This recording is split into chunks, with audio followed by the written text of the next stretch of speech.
Saludos, estamos en Heredia. Vamos a compartir con don Guillermo Zúñiga, que de cariño le decimos don Memo, una conversación que teníamos pendiente y que hemos tratado hace algún tiempo porque creemos que hay muchos temas interesantes que explorar con él.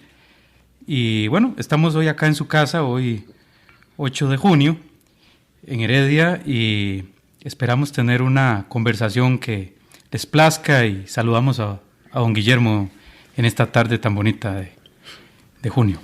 Buenas tardes, Miguel, y a la gente que nos escuche. Yo muy agradecido de que hayan decidido invitarme a participar en esta actividad, en esta iniciativa, y también muy agradecido que hayan pensado en venir hasta Heredia, ¿verdad? Que no deja de ser problemático desplazarse en este país tan complejo, tan enredado que tenemos.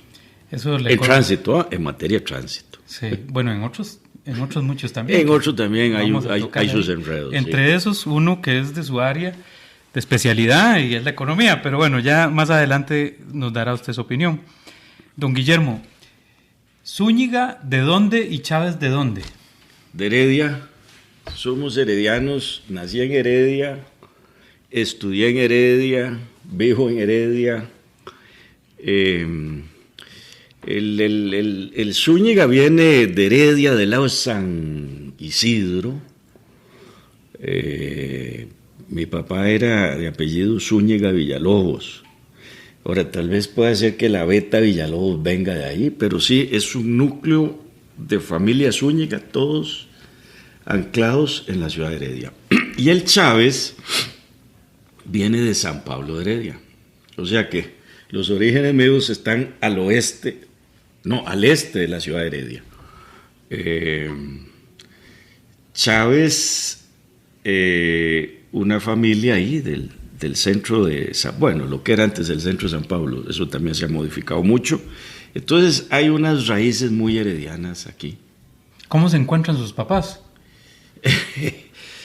Yo lo que entiendo es que como papá vivía en San Isidro, él pasaba todo el tiempo hacia arriba, y mamá vivía ahí en la calle principal, entonces ahí se fueron conociendo.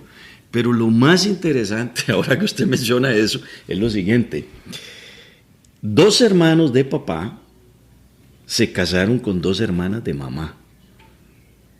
Entonces, el puño de Zúñigas Chávez, primos, hermanos, dobles, ¿verdad? Por los dos lados, somos como para arriba de 25. Es una cepa tan fuerte. Y entonces ya ahora sí, yo no sé si fue que papá llegó en alguna ocasión con el hermano mayor, pues papá, digamos, en esos 3, papá era el segundo. Luego el otro era más joven, el que se casó con otra hermana de mamá más joven. Tal vez llegó ahí y de ahí se enganchó con mi madre. ¿Y ellos eran de familias cafetaleras, agricultores? No. Por el lado de mamá sí había un poquito de café, pequeños productores agrícolas, cafetaleros, cosas pequeñas. Por el lado de papá, no, era más bien una familia de escasos recursos, al punto que, digamos, mi papá no terminó la primaria, empezó la secundaria, tuvo que dejar la secundaria para ir a ayudarle a mi abuelita a sacar adelante la vida y los quehaceres y las necesidades. Yo le tengo que decir ahora que me menciona eso, porque que cuando nosotros en el gobierno, Área 2, decidimos impulsar Avancemos, a mí nadie tuvo que explicarme para qué era útil Avancemos. Porque es muy posible que si en aquella época, cuando papá tuvo que dejar la escuela, el colegio, hubiera existido Avancemos, papá pudo haber terminado sus estudios. Un hombre terriblemente inteligente, talentoso, trabajador. Entonces, a mí nadie tenía que venirme a explicar para qué servía Avancemos. Yo sabía para qué servía Avancemos y por eso fue uno de los programas que más chineé en mi paso por el ministerio. Entonces, digamos, la familia de mi papá, toda fue creciendo, se fue desarrollando y todos desarrollaron una habilidad comercial y terminaron manejando ferreterías. Que hoy mis primos, algunos de mis primos, tienen el negocio ferretero ahí en el mercado de Heredia, ¿verdad? Por el lado de mamá, pues el asunto de las fincas, en fin, muere el papá y las cosas. Entonces, digamos, nosotros formamos parte, digamos, yo crezco en un hogar donde el ahorro era principal, los ingresos los generaba mi papá, que siendo, como le repito, comerciante, que era un poco el espíritu que ellos tenían, y mi papá trabajaba con un almacén grande en San José. Entonces aprendimos a llevar una vida muy ordenada, porque nosotros sabíamos que lo que teníamos que hacer era cuidar el 5 para que rindiera, viviendo de un salario. En algún momento papá inició un emprendedurismo, que llamaríamos ahora, ¿verdad? Se metió a hacer una ferretería, que es lo que él sabía hacer, y la fundó ahí en el mercado de Heredia, todavía está. Se llama la Ferretería La Herradura. Esa ferretería, papá la fundó, y ¿qué era lo que hacía? La atendía a él en los fines de semana cuando no estaba en su comercio. Y me contaba a mi mamá, porque a veces hablábamos de estas cosas, que hubo un momento en que papá perfectamente pudo haberse dedicado a eso. Le repito, oye, creo que uno de los primos todavía es el que la tiene. Y además sirvió, dicen mis primos, que sirvió, cosa que yo les agradezco muchísimo, que ellos lo reconozcan, que esa ferretería sirvió como de laboratorio para que el resto de la familia también impulsara negocios en ese campo.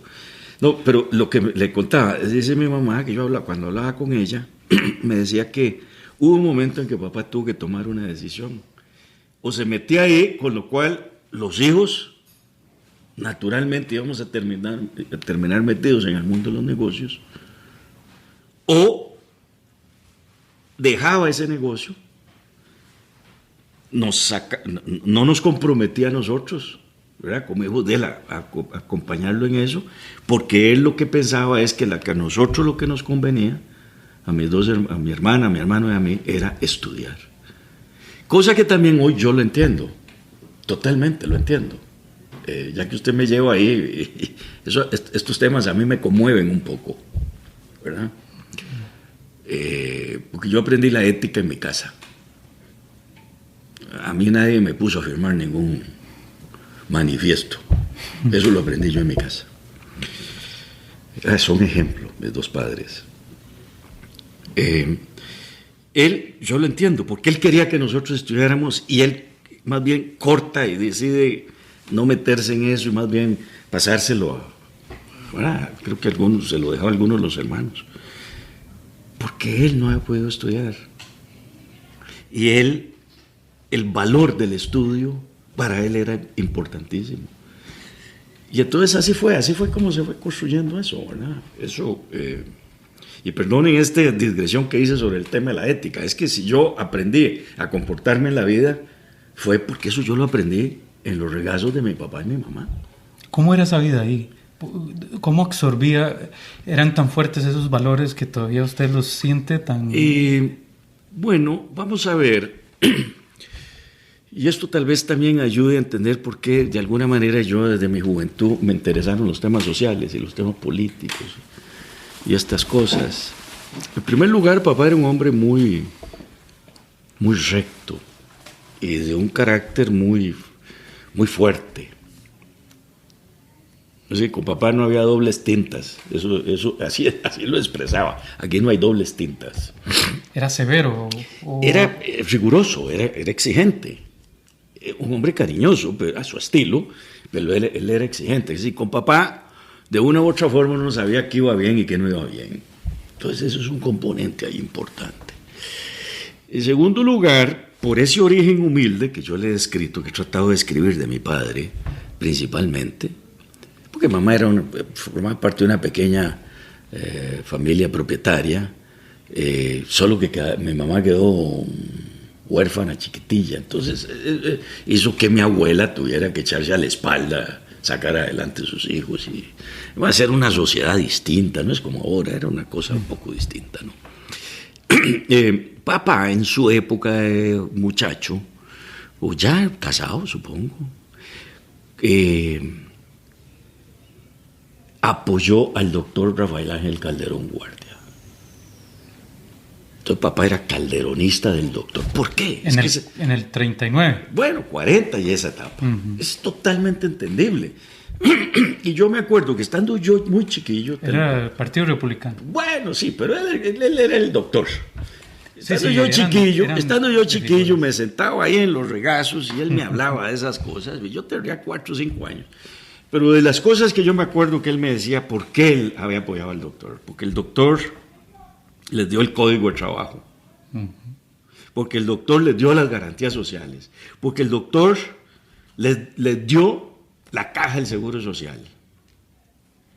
¿Por qué? Porque el doctor creó la Universidad de Costa Rica. Ven los 4 valores que yo en el regazo de mi padre, siendo un chiquillo de 4, 5 años, 6, no sé, con pantalón corto, los sábados cuando él estaba en la casa, me sentaba a contarme esas historias. Entonces, a mí, yo el primer maestro en temas nacionales lo tuve en mi padre. ¿Y él se involucraba? O sea, no era solo que... No, él no se involucraba, él votaba. Se enteraba, votaba. Él votaba. Pero para él, digamos que el doctor era una cosa que no le tenían una candelita, ¿no? Como en otras casas que yo vi a otros, ¿verdad? No era eso, pero había un profundo respeto y él me lo transmitía, esa parte. Mamá, por el otro lado, no. Mamá, yo sabía, me hablaban ahí que ella había sido latista y no sé qué. ¿Verdad? Sí, yo sabía, pues yo oía esas cosas. Pero mamá esencialmente era religiosa, una mujer buena, que nos cuidaba, nos chineaba, nos quería, igual que papá, pero ella nos atendía, nos limpiaba la camisa, se preocupaba. Entre los dos veían a sus hijos, nosotros somos 3. Siempre tuvimos apoyos y siempre tuvimos llamadas. Entonces, ¿qué pasa? Le voy a contar esto, y esto es absolutamente cierto. En medio de las limitaciones en que se vivía con el salario de una persona, pero aquello permitía para vivir dentro del orden en que se vivía en la casa. Mamá todos los días cuando yo iba a la escuela me daba 2 pedacitos de pan, 2 bollitos de pan. Antes eran a 6 por peseta. Como esos bollitos. Le ponía mantequilla, era muy rápido aquello. Le ponía mantequilla y le ponía jalea. Los cortaba a la mitad. Me decía, toma, Memo, esto para el recreo. Ahora, ve que va partido a la mitad. Si algún chiquito no tiene, usted se lo puede dar. Entonces, por eso es que digo yo que son ciertos valores que se van construyendo en la vida de la casa. Orden, disciplina, cuidar el 5, ahorro, saber que las cuentas se pagan, saber que si no se puede comprar una cosa, no se compra, comparta lo poquito que tenemos.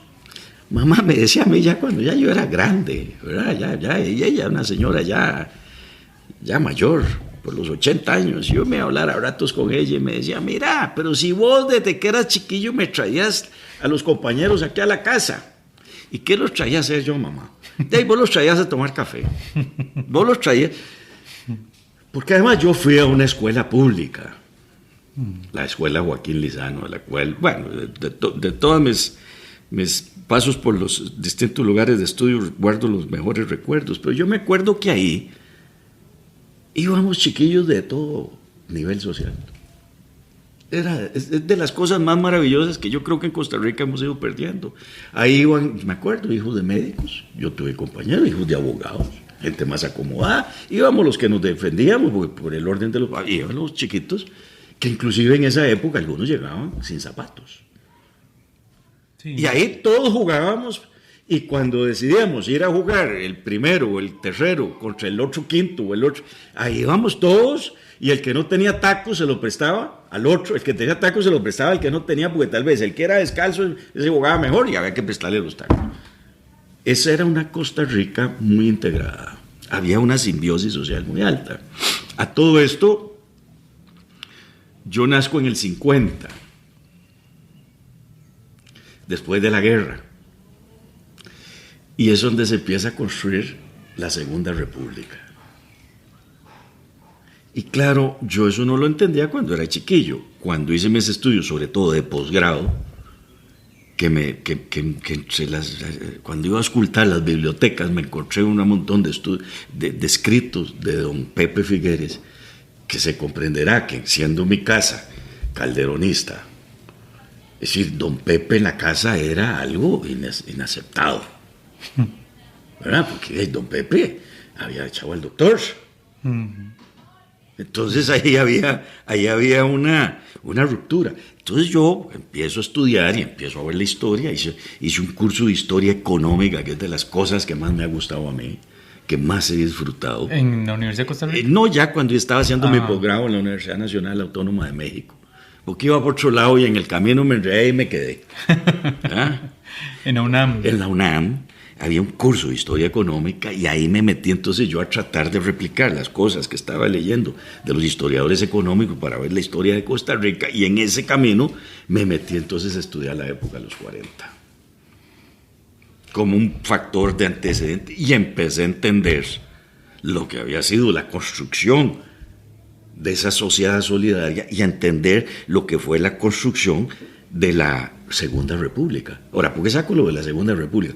Porque yo cuando me veo, yo soy un producto de las oportunidades que le crió la Segunda República a este país.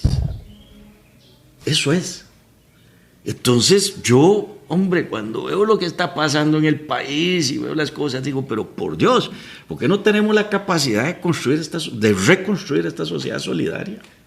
Yo sé que el mundo ha cambiado y que el capitalismo financiero mundial, en fin, todas esas vainas que yo estudio y más o menos entiendo. Pero en mi caso, sí, yo voy a una escuela pública, donde ir a una escuela pública era un gusto, donde el maestro era un líder. Una escuela pública ahí en el centro de Heredia, la escuela Joaquín Lizano, que era diagonal 100 metros al norte del parque. O sea, ahí vamos. Yo fui al Liceo Heredia. Claro, cuando el Liceo Heredia se daba de tacos con el Instituto de Alajuela, nos competíamos con el Colegio Superior de Señoritas, con el Liceo, ¿cómo se llama? El Liceo Costa Rica, el de San José, y dele. Sí, yo fui a la Universidad de Costa Rica, donde ir a la universidad era un enorme orgullo. Una universidad que yo sigo pensando, yo sigo sintiendo que esa es mi alma mater, ¿verdad? Hoy, cuando veo a mis profesores, o algunos ya tal vez murieron, de los de economía, yo decía, ¿cómo me enseñaban eso? Pues, ¿por qué me decían eso así? Eso no era así. Pues eso lo digo hoy, ya, la edad mía, viendo en perspectiva. Pero una universidad que también le abrió los espacios, así como a mí, a un montón de costarricenses. Entonces, sí, usted está aquí en presencia de un hijo de la Segunda República. ¿Es posible recuperar esa Costa Rica de oportunidades? Porque usted habla de una Costa Rica de oportunidades, ha hecho un énfasis, pero creo que esa Costa Rica se ha debilitado, esa perspectiva se ha debilitado, sí. La Costa Rica solidaria cada día decrece más.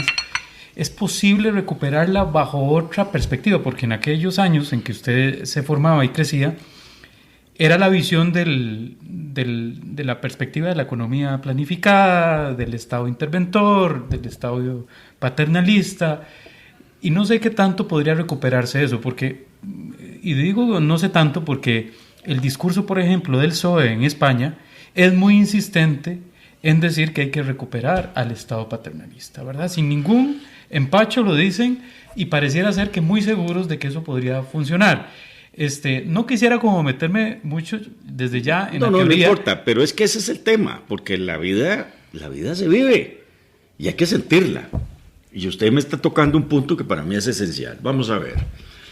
Yo no hablaría del Estado paternalista. Yo creo que ese es una. Bueno, está bien, es un adjetivo. Bueno, pero yo sí le voy a decir una cosa. Y este es un tema sobre el cual todo el proceso, sobre todo en la segunda parte de la campaña, ahora de esta, donde elegimos al presidente Carlos Alvarado, Pero en general durante toda la campaña yo estuve reflexionando, no estuve participando activamente en la campaña, partidariamente hablando con nadie, pero sí, eso no quiere decir que yo me siente en esos sillones, me dedique a ver tele o a leer novelas o a oír música clásica. No, el país es de nosotros y sigue siendo nuestro país y sobre él hay que reflexionar y preocuparse. Yo sí le voy a decir lo siguiente. El presidente don Carlos Alvarado tiene una oportunidad de oro, a mi modo de ver. Y estoy convencido de eso. ¿Cuál es la oportunidad de oro? Él está hablando de la Costa Rica del Bicentenario. Eso es un título muy amplio, pero ese título hay que llenarlo. El presidente Alvarado tiene una oportunidad de oro porque tiene al frente, y este país de una u otra forma está convencido, que tiene que ir a hacer una reforma hacendaria. No es solo impuestos. Ya eso yo creo que lo hemos entendido. Es hacendaria, ingresos, gastos, deuda, revisión de la estructura estatal. Donde, ojo, esta vaina de la hacienda pública no es más que un instrumento. Nada más, es un instrumento para construir algo mayor. Si no es un fin en sí mismo. No, ¿qué va a ser un fin en sí Pero mismo? para algunos es así, ¿verdad? Ah, terrible. Ay, perdón, pues yo he visto colegas míos que creen que la cosa hacendaria es ingresos y gastos y el resultado. No. Claro que eso forma parte, pero la reforma hacendaria es un instrumento ¿para qué? Para muchas cosas, para inducir un desarrollo nacional de cierto tipo, para repartir las cargas entre los grupos sociales, para hacer esos procesos de transferencias de recursos entre los sectores sociales, entre los más pudientes y los menos pudientes. Entonces, la Costa Rica del Bicentenario, que esa es la palabra que yo le tomo al presidente, y estoy aquí hablando como un ciudadano, o sea, yo estoy fuera de la política hoy, no tengo participación partidaria, pero sí le veo. Él tiene una enorme ventaja, está joven. Y si uno, cuando está joven, uno no cree que puede llegar a la luna, aunque sea con una soga, no hay cuánto. Ahora, hay que plantearse el objetivo de ir a la luna. Ahora, si uno lo que quiere es ir a Guanacaste, pues se va para Guanacaste, punto. Entonces, hay que plantearse la cosa ambiciosa, con los pies en la tierra. Y ve que le estoy mencionando cosas. Entonces, la Costa Rica el Bicentenario tiene que ser una Costa Rica inclusiva. Y esa es la gran oportunidad. Tiene que ser una Costa Rica que prospere, tiene que ser una Costa Rica moderna. Muy bien, nosotros tenemos varios de esos componentes ahí caminando, pero tenemos un país entrabado. Y esto es una cosa política. Estamos entrabados en lo político. Ah, sí, claro. Ve usted, a ver, entrabados o en las puertas de algo, yo no sé, o en las puertas de algo, como toda crisis. Las crisis, etimológicamente, la palabra lo que significa es cambio y transformación. Aquí depende de nosotros, o de los actores más activos, ¿verdad? Las personas que están más activas, cómo se conduzca. Es lo que le voy a decir. Liberación viene de perder 2 campañas, ¿verdad? Y ahí, cuando uno ve, porque algunas veces yo participo en algunos chats en Liberación y eso, converso con amigos míos de Liberación, y ahí uno lo que ve es que aquello está un poco confuso. En la unidad, una parte de la unidad decidió formar gobierno con don Carlos Alvarado, otra se para al frente y no sabe. Y también está la división, que eso no hay que olvidarlo, está el componente del republicano social cristiano, don Rafael Ángel, ¿verdad? Digamos, uno lo puede etiquetar ahí, y eso forma parte de esa masa, como se llama, social cristianismo, unidad, lo que sea. Entonces, ahí también, tal vez me tomo más distancia, más respeto, pero creo que ahí puede haber un poquito más también, hay confusión de claridad por dónde va ese bloque, ese grupo de compatriotas. Vámonos al PAC. El PAC mismo, que ha ganado 2 elecciones, pero si usted lo que ve como partido, de ahí están los de Luis Guillermo, está la gente de don Otón, y ahora las del presidente, y de ahí me decían a mí, gente del PAC, que estaba hablando, que a veces ellos mismos les cuesta interpretar exactamente el gobierno de don Carlos como es, qué tan PAC es, qué tan no lo es, en fin. Vamos a ver la izquierda. digamos, el Frente Amplio, ubiquémoslo ahí, de 9 diputados, ahora regresa don José María Villalta a ver si logra hacer otra vez el mismo milagro que hizo cuando fue diputado. Entonces, aquí la cuestión política está desperdigada, la partidaria. Pero la política es el ejercicio del poder. Y aunque la cuestión partidaria ande un poco desperdigada, eso no quiere decir que aquí el poder no se esté ejerciendo.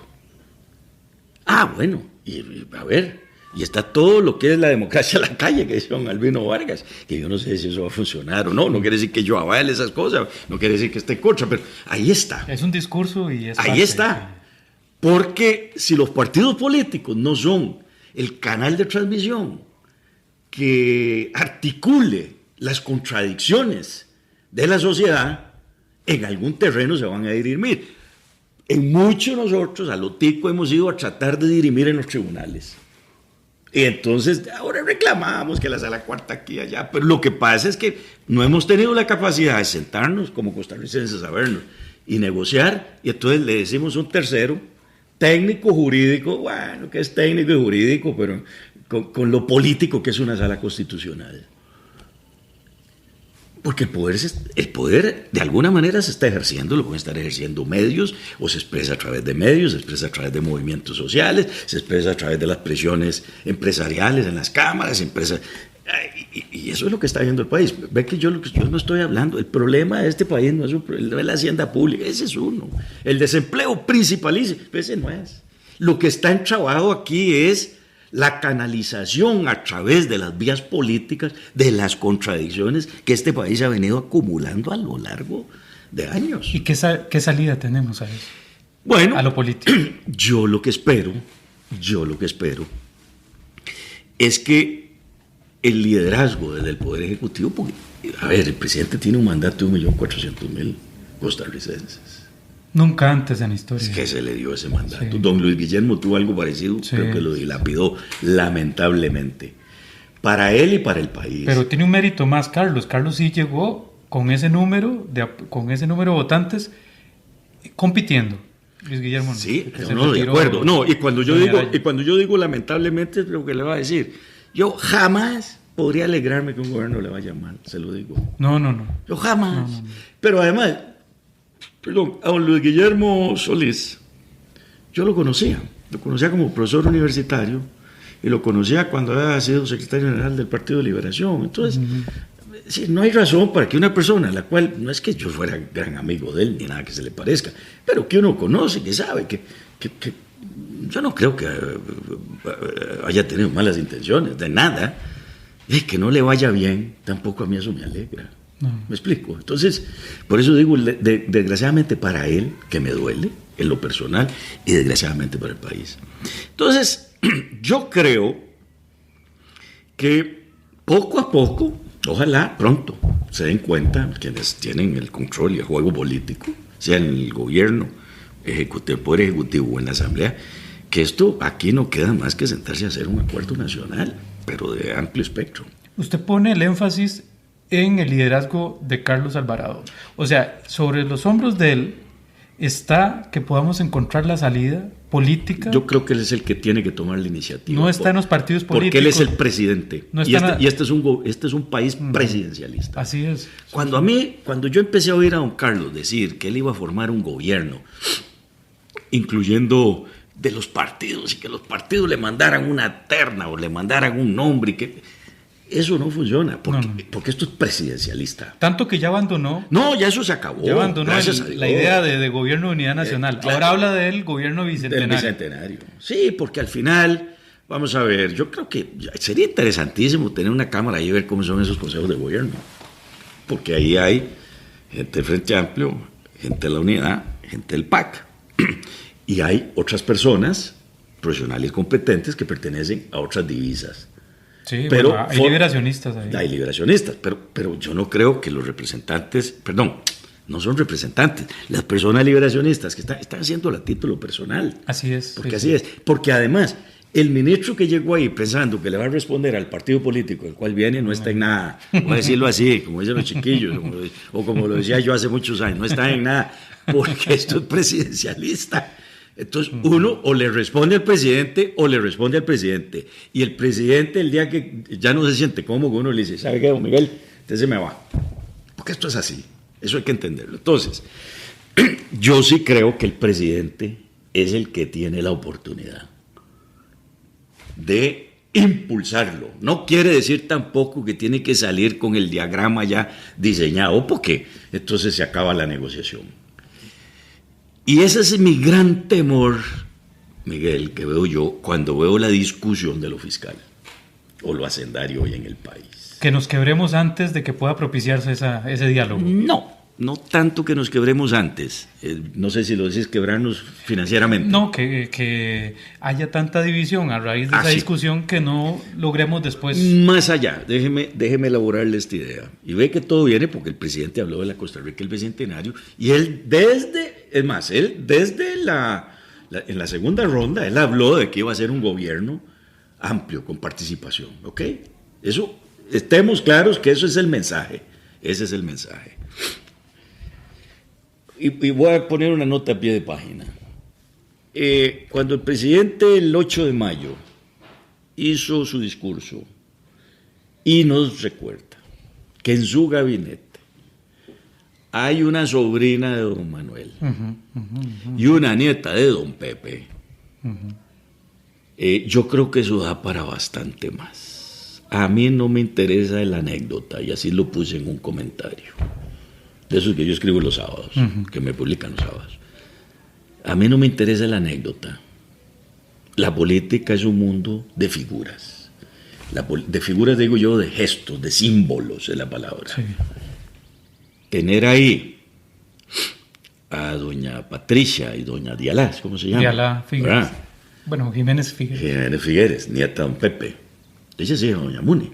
Sí, ¿verdad? Y don Danilo Jiménez. Danilo Jiménez Veiga. Sí. Y tener ahí a doña Patricia, es decir, está muy bien, la anécdota es válida, pero eso yo creo que el presidente, si lo saca y lo menciona, es porque está pensando que esta cosa puede dar para más, ¿verdad? Yo quisiera leer eso. Cuando él nos habla de la Costa Rica el Bicentenario, yo deseara escuchar, ver que a eso le vamos a poner componentes mayores, más ambiciosos. Lo que a mí me preocupa es que la reforma hacendaria, tal y como está planteada en este momento en la Asamblea, hoy 6 de junio, 8 de junio, primero, no alcanza lo que hay ahí. Es timorata. Obedece a la propuesta de un grupo, porque esa fue la propuesta que presentó al electorado en su momento don Rodolfo Pizza. Eso es así. Y que se vayan a desgastar, porque pasar esta reforma para pasar otra va a haber un desgaste político no es enorme. Un poco ilógico eso, porque usted que le ha venido dando seguimiento a las últimas propuestas de reforma fiscal, la que presentó don Abel, después usted Laura vino y desempolvó un poco eso, no pudieron pasarlo porque tenían en la Asamblea Legislativa las leyes de implementación del TLC, y eso políticamente hacía inviable poder presentar una reforma. ¿Se va por una o por otra? ¿Se va por la reforma o se va por el TLC? Tuvimos que ir al TLC un referéndum, ¿verdad? Sí. Tuvimos que ir a un referéndum. O sea, era como ir a una nueva elección. Pues claro. Pero usted aún así lo intentó. O sea, hubo un escarceo, hubo un acercamiento, se planteó la posibilidad de esa reforma. El movimiento libertario creo que fue la fuerza política que más se opuso en aquel momento. Estaba don Mario Quirós. Creo que era Mario, Lara, creo que es el segundo apellido. Era el diputado del movimiento libertario en aquel entonces y bloqueó toda esa posibilidad. ¿Usted que ha venido dándole seguimiento a eso? No, después vino la de doña Laura, que hizo el acuerdo con don Otón Solís. Sí, ¿verdad? Que ahí se le dio. Y ahí la cosa iba marchando. Se aprobó. Bueno, igual que la de don Abel, se aprobó y la sala se la trajo al suelo. Vino la de don Otón y se la trajo al suelo. Y son la de don Abel o la de don Otón, para hablar de las dos que llegaron a votación y que pasaron votación y la sala se las trajo al suelo. Esas dos son reformas en mucho más comprensivas que lo que hay hoy en la Asamblea. Entonces, ¿qué es lo delicado? No es solamente que no alcance, es que vas a pasar una cosa que no va a darle una verdadera modificación. Vamos a hablar las cosas como son, en la parte de renta.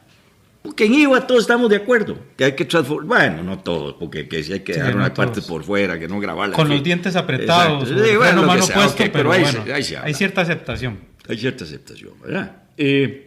Y el gobierno, pasar esta o pasar otra un poco más amplia, más ambiciosa, sobre todo, repito, en la parte de renta, que es donde hay que trabajar. La parte dura de las reformas tributarias, la parte de tributos, es renta. Renta global se planteaba en las anteriores. Exacto, renta global. Inclusive hay una idea de una renta mundial, que entiendo que la planteó don Edgar Ayales, que ya no nos acompaña en vida, que era hacer la renta mundial con tasa cero. Pero todos teníamos que obligarnos. Si yo hago consultorías en el exterior, yo tengo que decir, trabajé en el exterior y me gané tanto. Y eso incorporaba un elemento de progresividad. Desde luego. Que no la tienes. Que esto, ok. Pasar una u otra va a representar un desgaste político enorme. ¿Ok? Y no alcanza la que tenemos. La suya, ¿cuánto? Esta 1.4 se estima. Bueno, 1.4 dijo Tom, sí, 1.9 dice los otros, ahí están. Sí. Eso en todo caso ahora que viene. ¿Usted recuerda la suya? ¿Cuánto? Bueno, nosotros lo que habíamos planteado era un IVA, ya en la época nuestra teníamos planteado un IVA, no, y nosotros teníamos listo renta en aquel momento para llevarla, si teníamos que llevarla. Lo que yo había preparado, yo presenté IVA, eso sí me acuerdo, empezando el gobierno, porque nosotros nos hicimos como una hoja de ruta. Es más, hace unos meses revisando materiales me encontré la hoja de ruta que habíamos hecho, entonces me saqué el ratito para revisarla. Llevábamos una transformación de renta, que ahora le voy a contar cómo era la idea nuestra en renta, si quiere. Teníamos unas modificaciones muy puntuales al Código de Normas y Procedimientos Tributarios, que yo creo que el gobierno anterior incorporó muchísimo más con todas las reformas sobre, por ejemplo, el registro de accionistas y otra serie de cosas administrativas que poco a poco se le han ido dando a la tributación, que yo creo que eso se va a transformar en mejoras recaudatorias, espero yo. Creo que no llevábamos mayor cosa en exenciones o llevábamos un artículo ahí, no me acuerdo. Yo recuerdo que usted hablaba ya de pluses y de las convenciones colectivas. Usted ya venía ya andábamos con eso. No me acuerdo. Pero usted sí lo decía, okay. Pero sí lo decía usted que ese tema había que entrarle. Y teníamos y salarios. Y teníamos la parte de, déjeme ver, de derechos y deberes del contribuyente, que tampoco he visto este tema. Eso se quedó botado. No, y le voy a decir porque es importante. Y yo me acuerdo que cuando yo hablaba con los empresarios, los sindicatos, explicaba por qué derechos y deberes, y con los mismos periodistas, un poco en broma y en serio, yo decía, mire, mientras yo esté aquí, yo estoy muy tranquilo, yo sé que los derechos, los deberes los van a cumplir, y los derechos no se le van a cercenar, pero yo no sé quién verá después. Gente muy honorable, toda. Yo creo que yo nunca he hablado mal de un ministro de Hacienda, porque yo sé lo que es estar sentado en la silla caliente, ¿no? Yo sé lo que es estar ahí. Entonces, y si usted ve, somos muy cuidadosos, nosotros no nos decimos mayores cosas, solo en casos extremos que le tocan a uno mucho el corazón, uno sale y habla. Que es una gran virtud que ha tenido este país, los ministros de Hacienda que ha tenido, y los presidentes del Banco Central en su mayoría. Porque te voy a decir. ¿Habrán excepciones? No, pero si vos ves, es como un club, un club donde... Es que se sabe, eso es materia, además es materia nacional, y se sabe que el que va y se sienta ahí va a jugársela. Pero, por ejemplo, no se han vendido, no recuerdo que algunos se haya metido en una camisa dogmática, por ejemplo. No. Siempre ha habido una posición decente, equilibrada. Pero es que, porque de alguna manera siempre se mantienen los lazos comunicantes. Yo me encontraba, y no voy a citar nombres, pero a veces saliendo del cine me encuentro con el ministro. Ahí nos abrazamos, nos sentamos a hablar. No nos vamos a cenar porque tal vez cada quien tiene su programa. Sí. Pero digamos que en general es un ambiente, porque entendemos lo que es eso. Entonces le decía, derecho y deber, y yo decía, mire, mientras yo esté aquí, yo estoy tranquilo, pero es mejor dejar eso listo. Un derecho importante. Pero hay que evitar arbitrariedades de la administración. ¿Cómo cuáles? Que vayan y le cierren a uno, así porque sí. O que le hagan una situación y de una vez le manden la OIJ a recogerlo. O sea, hay una serie de cosas que hay que garantizarse, porque si no, puede haber mucha arbitrariedad. Yo sé, pues yo conozco... ¿Y de eso no se habla? Yo conozco a la gente del ministerio, hay gente muy buena, hay gente profesionales muy buenos. Es decir, si hay algo que este país puede estar tranquilo, es que la gente del Ministerio de Hacienda es gente profesional. La institucionalidad del Ministerio de Hacienda da gusto. Eso es gente dedicada y conoce el oficio. Hacen lo que pueden hacer Y bueno, y ponen énfasis en lo que también las jerarquías políticas en un momento dado marquen. Pero hay gente profesional que sabe hacer su trabajo. Pero uno nunca sabe si llega aquí a un gobierno medio chocho y entonces quieran agarrarlo a uno por vainas fiscales o tributarias que le invente. Entonces hay que tener derechos a hacer apelaciones, derechos a que se hagan revisiones, derechos a tener las contrapartes jurídicas correspondientes. Y nosotros teníamos esos derechos y bueno, eso se perdió. Vino la reforma, doña Laura. Pero se podría recuperar. No, yo creo. Si hablamos de eso, de pronto algún diputado, porque No, estamos yo espero. se acaba de aprobar el 208 bis. Exacto. Y eso da posibilidades de poder variar el texto de la legislatura anterior. Pero yo creo que veníamos hablando de ir a una cosa un poco más amplia, ir a la luna en... Sí. Lo que pasa es que se tocan muchos temas tan interesantes con los pies en la tierra. Entonces, no se vaya a desgastar el esfuerzo político nacional en esta pelea. ¿Usted no cree en esta pelea? Esta pelea tiene que formar parte de una cosa más amplia. Eso es lo que quiero decir yo. Es más, yo hace una semana en un programa, en una radio, decía que inclusive yo observo la posibilidad de refundar la República. ¿Qué significa eso? Eso significa que es pensar, sí, en serio, la Costa Rica del Bicentenario. Es una Costa Rica a la cual hay que dar el aire para 50 años. ¿Cómo describiría usted esa Costa Rica? Es una Costa Rica moderna, con un Estado fuerte. Y todo esto vino por el PSOE. Yo no digo un Estado paternalista, no, es un Estado fuerte. Es un Estado fuerte, pero eficiente. ¿Usted es estatista? ¿Cree en el Estado? Claro que sí, pero eso no quiere decir que todos los servicios los tenga que dar el Estado. O sea, no cree en un Estado totalitario, ni omnipresente, pero sí un Estado óptimo. Bueno, lamentablemente ha habido ejercicios donde las cosas no nos han salido bien del todo. Vamos a ver, nosotros abrimos un poco la banca y eso ayudó. Nosotros abrimos el tema de las telecomunicaciones. ¿Qué ha pasado? Simplemente que todos tenemos con mayor facilidad ahora acceso a teléfonos de estos y otras cosas, y ha habido mejor en la, ¿cómo se llama?, en la internet, y nos hemos integrado al mundo a través de la internet, y eso ha democratizado el acceso a la información, que es un factor importantísimo. También ha permitido para que un montón de gente irresponsable se diga lo que se le ocurra decir, pero eso, las redes son así, no hay forma, pero sí le ha dado oportunidad de equiparar, por lo menos en algunas cosas, a un niño de la meseta central con un niño de una zona marginal, deprimida. Si tiene acceso a internet, igual puede entrar a una biblioteca virtual, que el otro. O sea, hay cosas que uno no puede cerrar los ojos. Que hemos hecho también, abrimos el mercado de los seguros. Y ahí van, y ahí se va trabajando. Hay cosas estratégicas que tal vez queremos dejarnos en nuestras manos. Yo pienso que la Caja Costarricense del Seguro Social hay que reforzarla a como haya lugar, ¿verdad? Porque sigue siendo una institución emblemática. Y ahí vuelvo atrás, y nada menos eso me lo enseñó mi papá. Mi padre me lo dijo. Una sociedad inclusiva. Y ahí es donde entra el Estado. Ahí es donde entra el Estado. ¿Qué es la política hacendaria? La política hacendaria es agarrar los impuestos que tienen o tenemos que pagar, ojalá los que más tienen o más tenemos.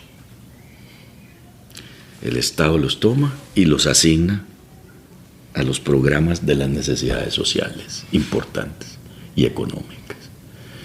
Y ahí entender esto pasa por otro detalle, entender que durante el año el país empieza con una producción de 100 y termina, Dios primero, con una producción de 110, creció 10%, ahora estamos creciendo al 3%, creció al 103%. Ahí en ese proceso se genera un excedente. El Estado con la política tributaria lo que dice es, mire, yo de ese excedente yo voy a agarrar esto y esto lo voy a repartir en financiar la caja, financiar Avancemos, darle plata a la educación, darle plata a esto. Es el factor redistributivo clave que tiene la política hacendaria, porque es agarrar impuestos, hacer gasto ordenado, que tenemos que aprender a cuantificar resultados y a poner objetivos y metas y esas cosas.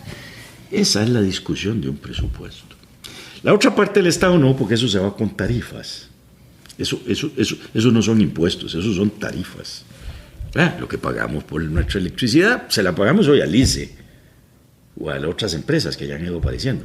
Pero si no, eso sería privado. En otras sociedades eso es privado, uno le paga la factura a la empresa privada que le hace ese negocio. O si usted no quiere ir a la caja o tiene el derecho por su condición económica de no necesitar ir a la caja, va a la iniciativa privada y usted la paga, la medicina, ¿verdad? Pero hay sectores que no se pueden dar ese lujo, no tienen esa escogencia. Entonces tenemos que seguir empujando ciertas cosas. Entonces, si usted ve esto, la política hacendaria que hoy se está dirimiendo en ese paquetito o en ese proyecto, a quitarle lo de paquete, suena peyorativo, en ese proyecto, es nada más que un instrumento de una cosa un poco más grande. Bueno, pero nada. Cuando usted, perdón, un momentito, sigamos con lo económico, hablemos del tipo de cambio. El tipo de cambio también, mi querido amigo, mi querido Miguel, es una forma de repartir excedentes. Porque si usted es generador de dólares y le van a dar más colones por cada dólar, usted se está embolsando ahí. Pero si usted gana en colones, usted es un obrero, trabajador de una empresa, tiene un buen salario, digamos, o medianamente buen salario, y resulta que hay una devaluación, en ese acto su salario cae. Y eso es un error. O si suben las tasas de interés. O si, bueno, ahorita, no, es que iba a seguir con cada uno de sus precios. Los macroprecios que llamamos. Ahí, de nuevo, es una forma, a través del tipo de cambio, de repartir plata entre sectores. Hay una tentación muy grande de decir, devaluemos y con eso nos volvemos competitivos. No, nosotros nos volvemos competitivos aumentando la productividad interna de nuestro trabajo. Y nos volvemos competitivos, aumentamos la productividad educando a nuestra gente, sabiendo que en una hora, en lugar de producir un zapato, podemos producir 5. Lo pongo eso como ejemplo, puede ser cualquier otra cosa. Sacándole más rentabilidad a cada hectárea. Y ahí sí tenemos una competitividad. No ir a competir en el mercado internacional porque mágicamente decidimos aumentar el precio del dólar, es decir, devaluar. Porque ahí lo que estaríamos es compitiendo, malbaratando nuestro trabajo. Ninguna sociedad va a desarrollarse pidiéndole al mercado internacional que le pague mal su trabajo. Ve qué curioso, eso la señal de eso me la dijo un muchacho que tuvimos en esta casa de un país europeo, en un intercambio, y entonces él me empezó a preguntar sobre, un muchacho joven, que tiene, bueno, digamos, un adolescente. Me dice, ¿cuánto? Me decía, ¿cuánto es lo que gana aquí la gente? Le digo, tanto. Entonces me dice, pero entonces con razón nunca van a ser desarrollados. Yo me quedé, me dijo eso. Después empecé a buscarle un poco las líneas teóricas. Y es cierto, si usted devalúa lo que hace y quiere competir a base de evaluación, lo único que está haciendo es malbaratando el trabajo nacional. Okay. Pero en todo caso, ese tipo de cambio, ahora no quiere decir que no haya que devaluar, no quiere decir que no haya que entender las relaciones de mercado, no quiere decir que uno no tenga que entender lo que pasa en el mundo. Y no quiere decir que el tipo de cambio tenga que ser fijo, yo no estoy diciendo eso, pero lo que estoy es explicando cómo el tipo de cambio también es un factor de reparto de ese excedente, y en el país eso lo mueve, o eso lo administra mientras pueda, a veces no se puede administrar, el Banco Central, política pública. Vamos para las tasas de interés. Las tasas de interés igual. Es exactamente lo mismo, es un mecanismo de transferir riqueza de los que tienen capital financiero disponible hacia la producción que tiene que pagar o el que tiene que hacer una casa. ¿Cómo se reparte eso? Es exactamente igual. Las tasas de interés empiezan a subir y usted está pagando una hipoteca. Está pagando una hipoteca que sale de su salario. El ejemplo de todos los muchachos, ¿verdad? Que se endeudan para tener la casita o hacer la hipoteca. Lo sé porque mis hijos están en esa etapa. Lo sé. Pero así como mis hijos, los amigos de mis hijos y muchachos, miles de estudiantes que he tenido yo en mi vida, andan en esas.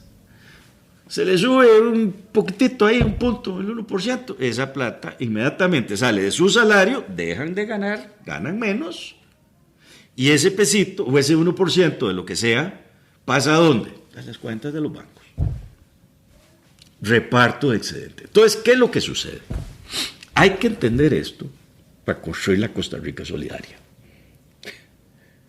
Por eso el debate hacendario es muy importante, pero eso no es más que un pedacito.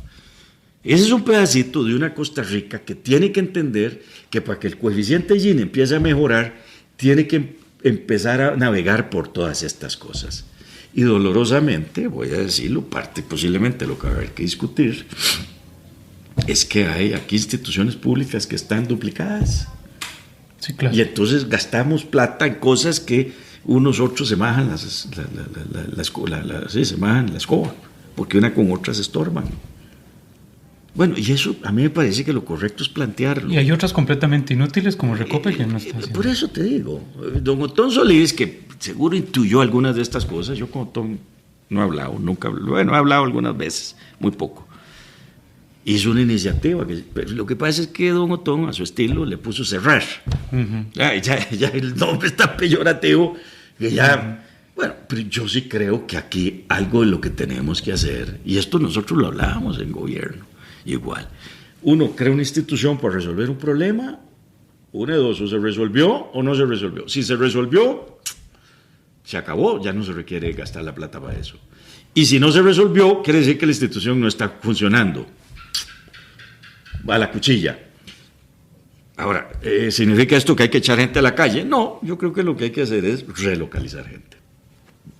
Y otra cosa que este país tiene que hacer, y ahí debe tener un enorme nicho de oportunidades, es agarrar todos los tratados de libre comercio que hemos firmado, administrarlos, que no tenemos realmente todavía esa estructura que administra esos tratados, y ver todas las oportunidades que tenemos ahí, porque el futuro nuestro sigue estando en ir al mundo a colocar nuestros productos a buenos precios y pagándole bien a los de adentro, sobre la base de la productividad. Que nos hemos frenado en esa lógica. Es que esa es la vaina. En el último gobierno de Luis Guillermo. Es que esa es la vaina. Entonces, y yo trataba, Miguel, el asunto de los tratados de libre comercio, porque, a ver, parte de ese gran acuerdo, como lo observo yo, que debe ser de revisión institucional también, ¿verdad? Porque tenemos un Estado que viene de la Segunda República y ya las cosas han cambiado internamente y externamente. La solución es ir creando nuevas cosas. ¿Usted cree que con China, por ejemplo, hemos dejado de aprovechar oportunidades? Yo creo que posiblemente ahí, si se revisan, puede haber más cosas. No somos agresivos en la parte internacional, comercial. No, lo que quiero decir es que, a ver, ¿por qué hablo de los tratados? Por lo siguiente. La discusión sobre todo el TLC con los Estados Unidos crea una fractura política en este país. Y eso hay que romperlo. Política y social. Sí, eso hay que romperlo. Tenemos que entender que ahí están y tenemos que aprovecharlos.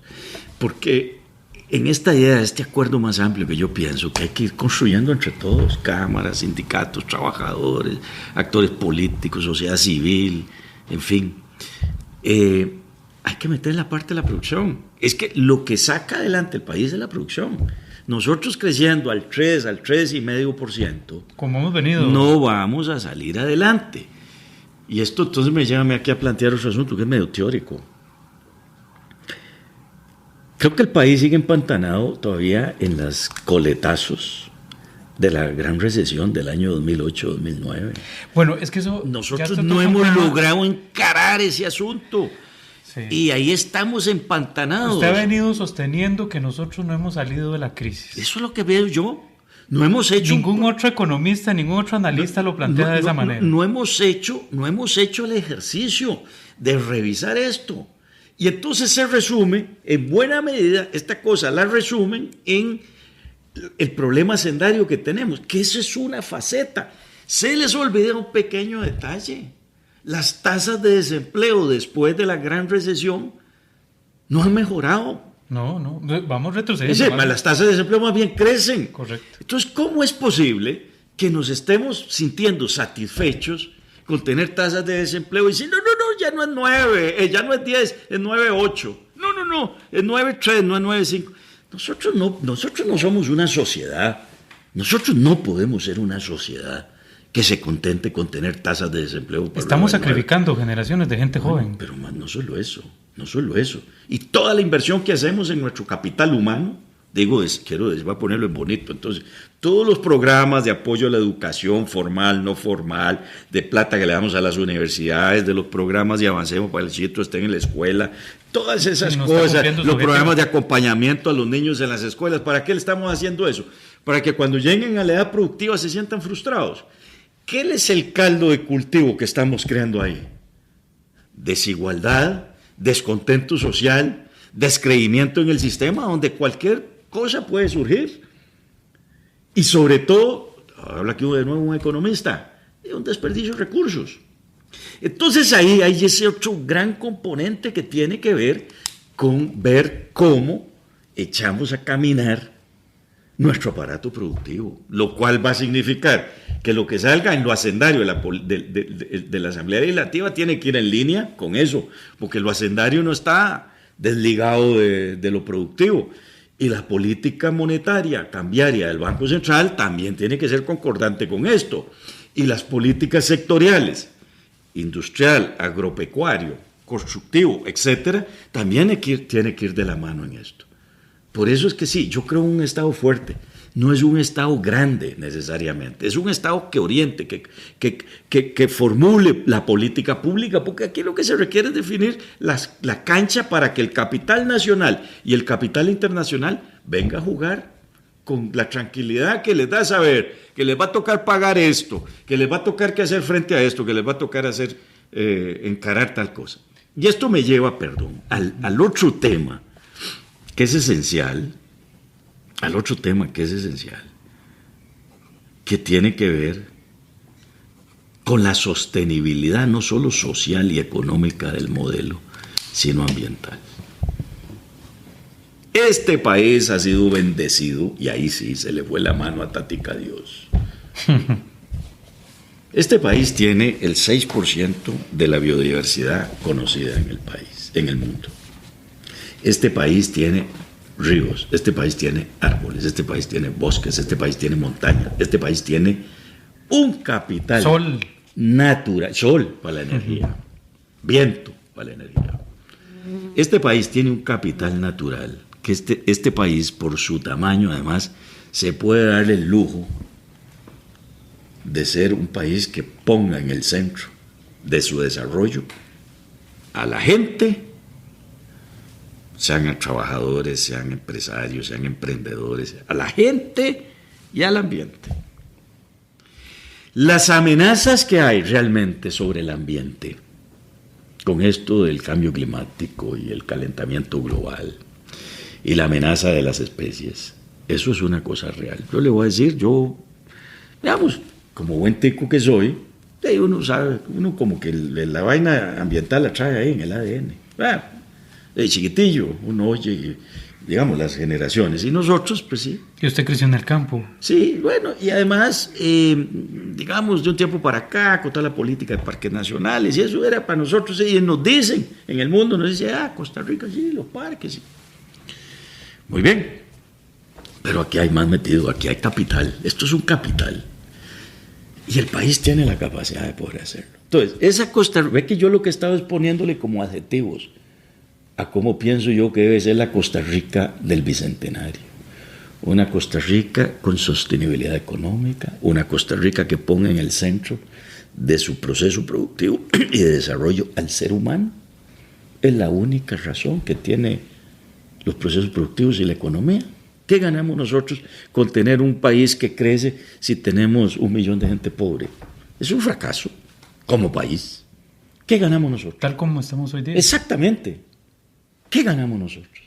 ¿Qué ganamos nosotros si obligamos a las niñas chiquitas a ir a la prostitución porque como sociedad no somos capaces de generarles oportunidades? ¿Qué ganamos nosotros si perdemos la batalla contra el narcotráfico porque tenemos un sistema que no es capaz de absorber a los muchachos que se van formando? Por decir cosas. Un país que ponga el ser humano en el desarrollo, en el centro del desarrollo, un país que tenga sostenibilidad financiera, económica en el largo plazo, y un país que tenga la sostenibilidad ambiental como su razón de ser. Porque esto, ahorita tal vez no lo entendemos, pero de aquí estamos en el 18, aquí unos 20, 25 años. De aquí para el 2050, Miguel, Los países verdes van a tener agua, los países verdes van a tener energía barata, los países verdes, y eso Costa Rica las tiene todas. Y así hemos sido pioneros y hemos demostrado que se puede. Claro, y ahí lo hemos ido haciendo a golpes y a brincos y a saltos y ahí vamos, pero esto hay que explícitamente meterlo en la función de producción nacional. Por una cosa, esto que estoy yo hablando aquí cuesta plata. Los colegas míos que saben de esto de la economía ambiental, yo no. Yo estoy tocando aquí de oídas porque los últimos 4 años estaba muy dedicado a estos temas. Pero a temas de financiamiento. Necesariamente me lleva a aprender y a conocer de esto. He conocido gente maravillosa en el país y fuera.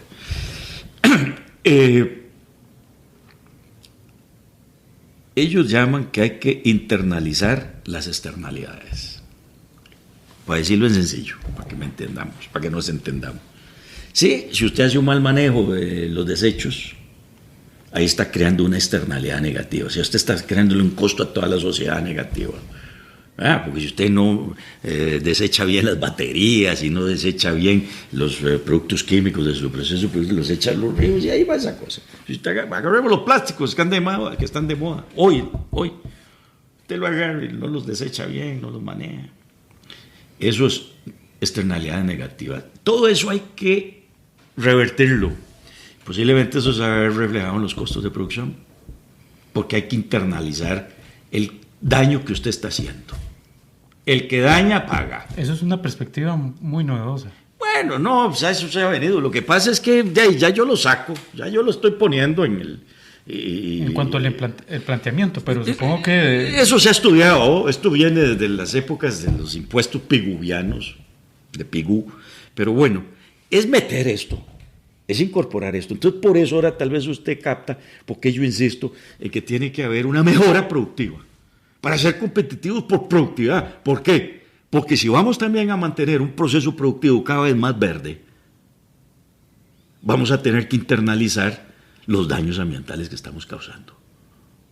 Y esto además, el país ha demostrado que un ambiente sano, parques nacionales y áreas protegidas y zona forestal es un gran negocio, porque vea usted que más o menos un 90%, tal vez más, de la gente que visita el país, cita por lo menos un 90% que visita una vez un área protegida.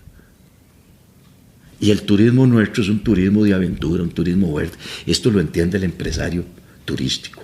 Y el empresario turístico cuida el río, el empresario turístico cuida la comunidad, pero más lindo, porque yo he andado caminando este país viendo esas cosas.